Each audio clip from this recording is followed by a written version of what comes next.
తనపై మాజీ మంత్రి దాడి వీరభద్రరావు చేసిన వ్యాఖ్యలను ఖండిస్తూ ఆవేదన వ్యక్తం చేశారు అనకాపల్లి ఎంపీ సత్యవతి. మహిళా సభ్యురాలు అని చూడకుండా అనుచిత వ్యాఖ్యలు చేయడం సరికాదన్నారు. రాజకీయ లబ్ధి కోసమో వారి మనుగడ కోసమో నిరాధార వ్యాఖ్యలు చేయడం సిగ్గుచేటన్నారు. మేనిఫెస్టోని ఒక భగవద్గీత, బైబిల్, ఖురాన్గా భావించి ఏదైతే హామీలు ప్రజలకు ఇచ్చామో వాటిని 99.9% కూడా నెరవేర్చి ఇవ్వని హామీలను కూడా ఆయన ప్రజల కోసం అనేక సంక్షేమాలు చేసినటువంటి వైఎస్ జగన్మోహన్ రెడ్డి గారు, వైఎస్ఆర్సీపీ పార్టీ ప్రభుత్వం కూడా. మరి ఈరోజు ప్రజలందరినీ కూడా ప్రజాప్రతినిధులు ఎప్పుడైనా మనం గతంలో చూడలేదు. నేను కూడా ఈ ప్రాంతంలోనే 30 సంవత్సరాల నుంచి వైద్య వృత్తిలో ఉన్నాను. ఎన్నికలకి సంవత్సరం ముందు ఏ ప్రజాప్రతినిధి కూడా గెలిచినటువంటి ఎమ్మెల్యే ఇంటికి వెళ్ళి మీకు ప్రభుత్వం ఎంత సంక్షేమం చేసింది అని అధికారులను కూడా వెంట పెట్టుకుంది.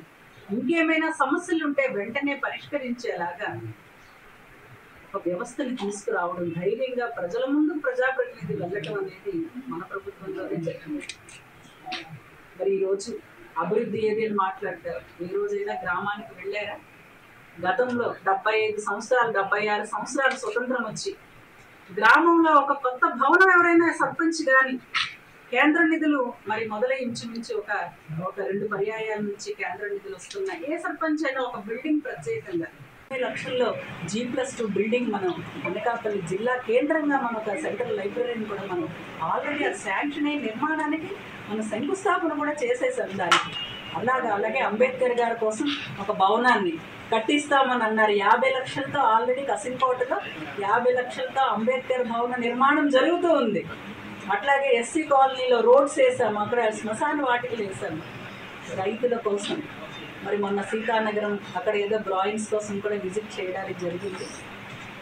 మీకు ఒక విషయం చెప్పాలి, ఎందుకంటే ఎంపీ ల్యాడ్స్ నిధులలో రిపైర్స్ కోసం ఖర్చు పెట్టడానికి అవకాశం లేదు. ఫస్ట్ ప్రయారిటీగా అదే నేను టేకప్ చేయడానికి నా సంకల్పం. ఎందుకంటే రైతుల కోసం నాకున్న అభిమానం, ప్రేమ అలాంటిది. సో మనకి బయ్యవరం చెరువు ఆ గేట్లు ఎవరు బాగు చేశారు? ఏషియన్ పెయింట్స్కి లెటర్ ఇస్తే 11 లక్షలు దాన్ని శాంక్షన్ చేసి బయ్యవరం గేట్లు రిపేర్ చేయించి ఇవాళ అక్కడ ఎప్పుడు కూడా వ్యవసాయం మర్చిపోయి సరుగుడు వేసుకున్న రైతులందరూ కూడా ఇప్పుడు వరి పండిస్తూ ఉన్నారు. అందరూ ఆశ్చర్యపోయారు, ఇంత చెరువు ఉందా ఇక్కడ అని. దాన్ని మరమ్మతులు చేయించి బయ్యవరం చెరువుకి గేట్లు పెట్టించారు. తోటాడ మీ యువ నాయకులకు తెలుసు, ఇద్దరం కలిసే వెళ్ళాము ఆ రోజు తోటాడ గేట్లు చూడటానికి. దానికి కూడా ఏషియన్ పెయింట్స్ నుంచి 12 లక్షలు శాంక్షన్ చేయించి గేట్లు రిపేర్ చేయించి ఇప్పుడు వెనక ఉన్నటువంటి ఆ చెర్లోపల్లి ఖండంలో అందరూ కూడా చక్కగా రైతులంతా కూడా వాటర్ స్టోర్ చేసి అంతా కూడా